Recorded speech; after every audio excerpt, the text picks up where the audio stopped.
Des vaches en petite forme.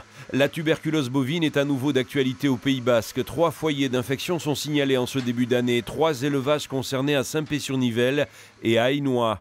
290 bêtes adultes et veaux pourraient être abattus dans les prochains jours. 12 vaches ont déjà été testées. Selon la préfecture qui suit le dossier, la majorité était porteuse de la bactérie. Pour l'heure, ces animaux sont confinés.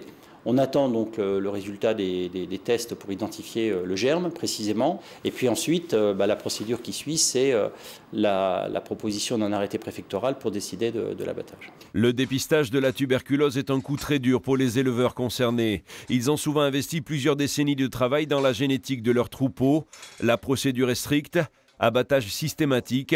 Les indemnisations suivent, elles sont rarement à la hauteur des attentes. Mais une fois confinés, les élevages infectés ne présentent plus de risque. Il n'y a pas de risque dans le sens où vous savez que lorsque des animaux rentrent à l'abattoir, il y a des contrôles sanitaires systématiques qui sont faits et toute carcasse infectée est écartée de la consommation. Et le lait ? Et le lait d'un animal infecté ne peut pas être consommé, il doit être détruit. Aujourd'hui, certains vétérinaires et des éleveurs pointent du doigt cet animal, le blaireau, et aussi les sangliers, des vecteurs possibles de la transmission de la tuberculose. D'ici fin mars, la préfecture envisage de réunir les éleveurs du labour intérieur pour les informer de la situation.